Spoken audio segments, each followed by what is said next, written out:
আসসালামু আলাইকুম, সবাইকে স্বাগতম। কেমন আছেন সবাই? আশা করছি সবাই ভালো আছেন। আলহামদুলিল্লাহ আমরা বেশ ভালো আছি। আমরা সকালে নাস্তা খাচ্ছি। এখন বাজে হচ্ছে কয়টা, 9:30 10টার মতো বাজে। তো এই টাইমে আমরা নাস্তা খাচ্ছি রুটি। দেখুন, ভাজতে পারি না গ্যাসের কারণে। সবাই তো জানেন যে গ্যাসের কি অবস্থা। ঢাকা শহরে গ্যাস নাই, সব জায়গায় অনেক কষ্ট হচ্ছে মানুষের। তো এই যে এখানে সোহাগের আব্বু ভাজি দিয়ে খাচ্ছে, আলু ভাজি, আর আমি খাচ্ছি হচ্ছে চা দিয়ে। আমি তো আবার চা দিয়ে খাই, আর সোহাগের আব্বু ভাজি দিয়ে খায়।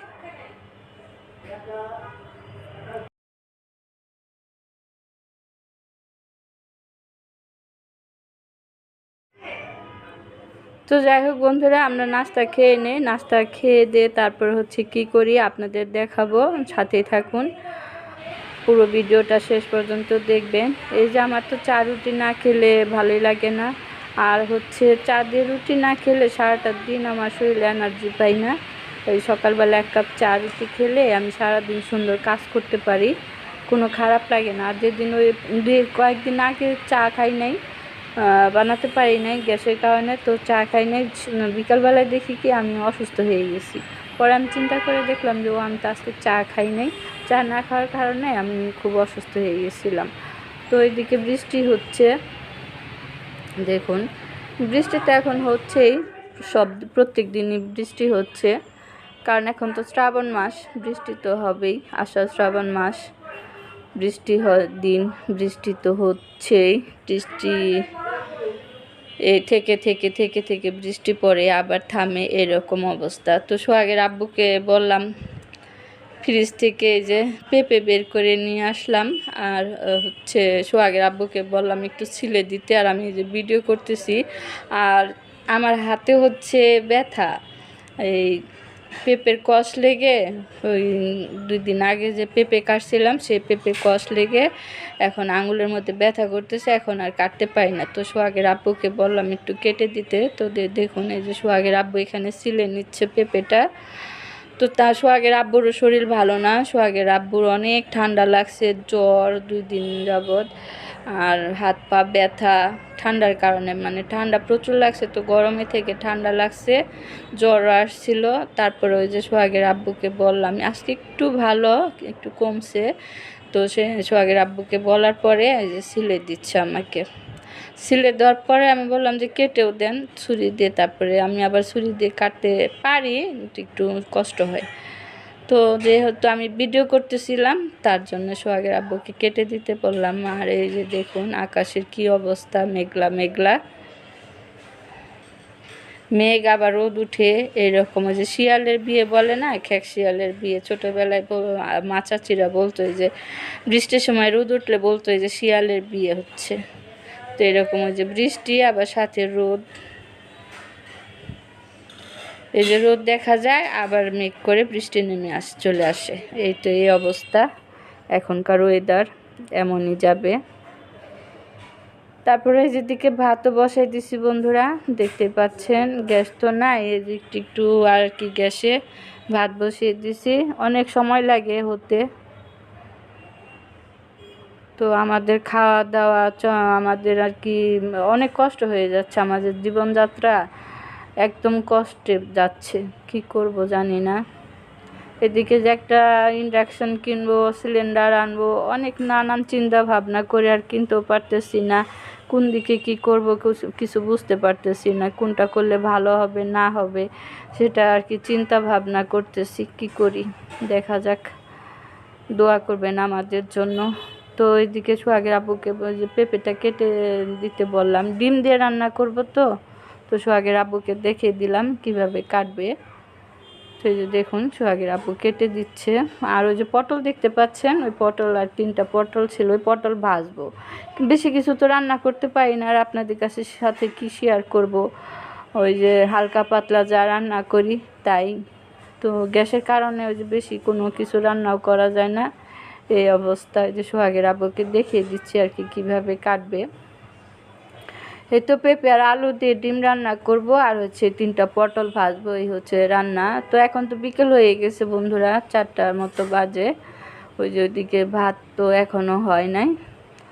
তো যাই হোক, ওই যে সোহাগের আব্বুকে দেখলেন কেটে দিল সব কিছুই, যে আলুটাও কেটে দিছে আর পেঁপেও কেটে দিছে, তার পটলটাও করে দিছে, সব কিছু কেটে ধুয়ে টুয়ে নিয়ে আসলাম। আর যে পেঁয়াজও কেটে দিছে, সব কেটে দিছে আজকে সোহাগের আব্বু। আর এই যে আজকে 2টা ডিম, এই 2টা ডিম দিয়ে পেঁপে দিয়ে রান্না করব। ডিম 2টা ভেজে তারপর রান্না করব। ওই যে একদিন ভেজে রান্না করছি না, এত মজা লাগছে, তো তারপর থেকে এখন ভেজেই রান্না করি। তো এই যে গ্যাসের কারণে এই যে ডিম শর্টকাট রান্না করে খাই। এত ডিম রান্না আমরা এর আগে কখনো খাই নাই, এই কয়েকদিনে খেলাম। তো এই যে কি দেখুন বন্ধুরা, ডিমটা ভেঙে নিচ্ছি। ভেঙে নিয়ে তো ডিমটা ভাঙতে যায় কি সমস্যায় পড়ে গেছি, এক হাতে ভাঙতে গেছি, তো পেরেও আবার পারি নাই, দেখুন সময় লেগে গেল। তো যাই হোক, কিছু করার নাই। তো ওইদিকে দেখতেই পাচ্ছেন পেঁপে কেটে ধুয়ে নিয়ে আসছি, আর হচ্ছে যে পটল কেটে নিয়ে আসছি। আর এখানে ডিমটা ভেঙে নিচ্ছি, ডিমটা ভাজার জন্য, ভেজে তারপরে হচ্ছে রান্না করব। এই যে ভাঙা হয়ে গেছে, কুস্তাকুস্তি করে জোড়াজুড়ি করে তারপর ডিমটা ভাঙলাম। ডিম ভাঙতে কি আর এত লাগে, তারপরও দেখুন। আর এদিকে কড়াই বসাই দিছি, কড়াইটা গরম হয়ে গেছে, তেল দিয়ে দিলাম, ডিমটা ভেজে নিব। তো ডিমটা একটু হলুদ আর লবণ দিয়ে ফেটে নিচ্ছি, ফেটে নিয়ে যে ডিমটা ভেজে নিচ্ছি বন্ধুরা, দেখতেই পাচ্ছেন পাটিসাপটার মতো ভাজ করে। তো ওই যে আগুনের জন্য সুন্দর করে ভাজাও হয় না, আর কিছু করার নাই। তা আপনাদের যদি ভালো লাগে আমার ভিডিওটা একটু কমেন্ট করবেন, শেয়ার করে দিবেন, লাইক দিবেন। আর এই যে দেখতেই পাচ্ছেন সব কিছু কেটে রেডি করে নিছি, এখন রান্নাটা শুরু করে দিব। ডিমটা ভেজে নিলাম, এখন ডিমটাকে আমি পিস করে নিব। পিস করে দেখি কয় পিস হয়, 2টা ডিম। তো এই যে পিস করে নিচ্ছি।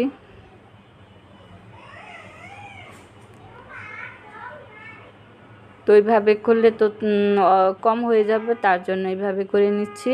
তো এইভাবে করে নিলে আমার আর কি ডিমটা অনেকটাই হবে। তারপর হচ্ছে 5 পিস হয়েছে মাত্র, বেশি হয় নাই। 2টা ডিম ছোট ছোট ছোট 2টা ডিম। ডিম 2টা বড় হলে তাও হতো, তো ডিম 2টা বড় না, ছোট ডিম।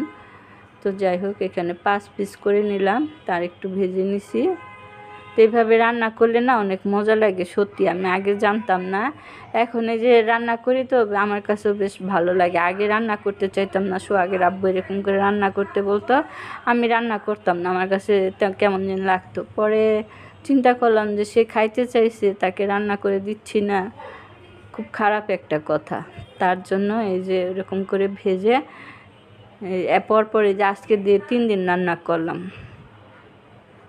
তো এখন খেয়ে দেখি না, সত্যি অনেক মজা লাগে। আপনারা ওইরকম করে রান্না করে খেয়ে দেখবেন, আসলে ভালো লাগে খেতে, অনেক মজার লাগে। তো এখানে বন্ধুরা আদা রসুন বাটা শেষ হয়ে গেছে, তো বক্সগুলো ধুয়ে পানি দিয়ে দিলাম, আদা রসুনের বক্স ধুয়ে পানি দিলাম। আবার পেস্ট করে নিতে হবে। আদা রসুনও নাই, আদা রসুন আনতে হবে, আনে তারপরে বাজার থেকে এনে তারপরে হচ্ছে পেস্ট করতে হবে। তো এখানে যে পানির মধ্যে আমি হলুদের গুঁড়া, মরিচের গুঁড়া সব দিয়ে দিছি, দিয়ে লবণ দিয়ে তারপর মশলাটাকে ভালোভাবে কষিয়ে নিব। এই যে মশলাটাকে কষিয়ে তারপর হচ্ছে আমি যে আলু আর পেঁপেটা দিয়ে দিলাম। পেঁপেও শক্ত, আলু শক্ত, তো এটা আমার ভালো করে কষাতে হবে, একটু সময় লাগবে, আর গ্যাসও নাই, তাই অনেক সময় লাগবে এই কষাতে। তো ঢেকে দিয়ে রুমে যেয়ে বসে বসে বসে সবার ভিডিও দেখলাম, কমেন্ট পড়লাম। তো এই যে নেড়ে চেড়ে এখন ঢেকে দিয়ে এখন আমি রুমে যেয়ে বসেছিলাম অনেকক্ষণ পর, তারপর আবার আসছি। এই যে দেখুন ঢাকনাটা উঠিয়ে, তো এই যে অনেকক্ষণ কষানোর পর দেখুন পেঁপেটা অনেক সুন্দর হয়েছে।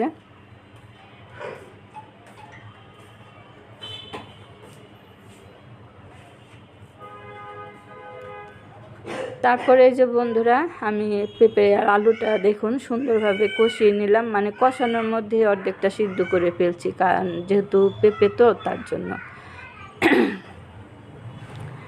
আর এই যে পেঁপের মধ্যে আমি ঝোল দিয়ে দিছিলাম, সেটা আর আপনাদের সাথে দেখাতে পারি নাই।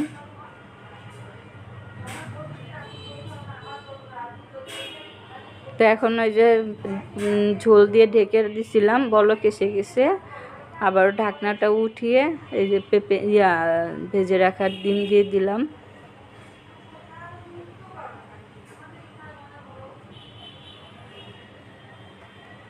এই যে ডিম দিয়ে এখন আবার ঢেকে দিয়ে রান্না করে নেব। তো বন্ধুরা, এর মধ্যে আপনারা একটু জিরার গুঁড়া বা গরম মশলা গুঁড়া দিয়ে নিতে পারেন। আমার ঘরে নাই তো আমি দিতে পারি নাই। তো এই যে বন্ধুরা, তরকারি হয়ে গেছে, নামিয়ে রাখছি। দেখুন কতটা সুন্দর হয়েছে, এটা খেতেও কিন্তু অনেক মজার হবে। তো এই যে আমার তরকারি দেখিয়ে দিলাম আপনাদের। আর এইদিকে পটল ভাজাটা আপনাদের সাথে শেয়ার করি নাই। তো পটলটা ভেজে নিছি আমি অফ ক্যামেরায়। আর এই যে পটল ভাজা হয়ে গেছে, নামিয়ে নিছি, একটা বাটির মধ্যে বেড়ে নিছি। আর হচ্ছে এখন আমরা খেতে বসে পড়ব। 6টা বাজে, আর কিছুক্ষণ পরে মাগরিবের আজান দেবে। এই হচ্ছে আমাদের জীবন, এইভাবে আমরা চলতেছি। তো সবাই দোয়া করবেন আমাদের জন্য। তো এই যে ভাত নিয়ে আসছি টেবিলে, পটল ভাজা দিয়ে প্রথমে খেয়ে নিব। সোহাগের আব্বুকে দিয়ে দিলাম, আমিও নিয়ে নিছি। তো এখন বিসমিল্লাহ বলে খেয়ে নেই বন্ধুরা।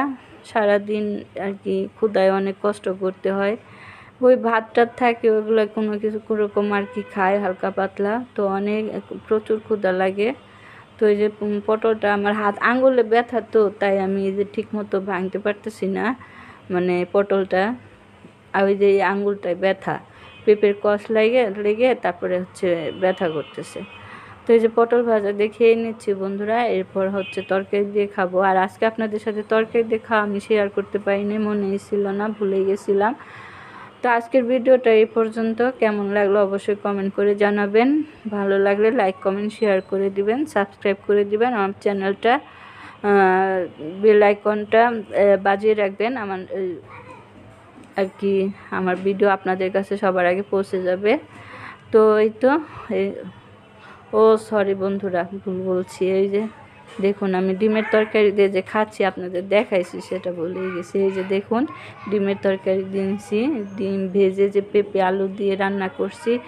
মাশাআল্লাহ, আলহামদুলিল্লাহ, কী যে মজার হয়েছিল বন্ধুরা, তরকারিটা বলে বোঝাতে পারবো না। সাথে যে লেবু ছিল, লেবু চিপে তারপরে হচ্ছে যে মেখে তারপরে হচ্ছে একটু ডিম দিয়ে তারপরে খাচ্ছি। অনেক মজা মাশাআল্লাহ, আলহামদুলিল্লাহ, আল্লাহর দরবারে শুকরিয়া।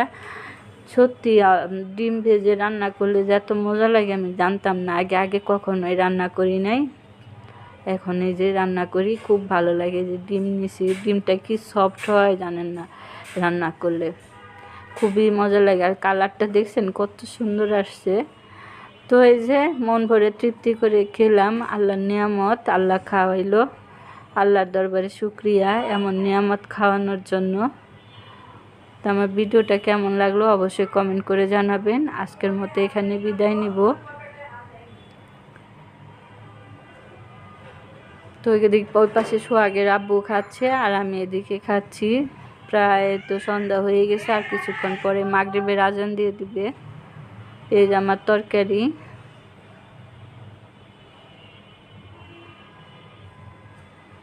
তো খাওয়া দাওয়া শেষ করে বন্ধুরা, শেষ করতে চাইছিলাম এখানেই, কিন্তু আবার এই যে দেখুন মাগরিবের পর খাওয়া দাওয়া শেষ করে মাগরিবের আজান দিয়েছে, তারপর একটু বারান্দায় আসছি। এসে দেখি আকাশটা এত সুন্দর লাগতেছে। দেখুন কি সুন্দর আকাশটা, সন্ধ্যার আকাশ, শ্রাবণের আকাশ, দেখতে এত ভালো লাগলো। তো আপনাদের সাথে একটু শেয়ার করলাম। আপনাদের কাছে কেমন লাগতেছে অবশ্যই কমেন্ট করে জানাবেন।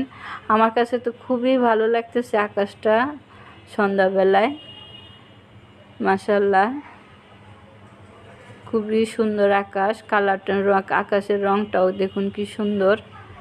তো আজকের মতো এখানে বিদায় নিই। সবাই ভালো থাকবেন, সুস্থ থাকবেন, দেখা হবে আগামীকাল। সে পর্যন্ত সবাই ভালো থাকবেন। আল্লাহ হাফেজ, আসসালামু আলাইকুম।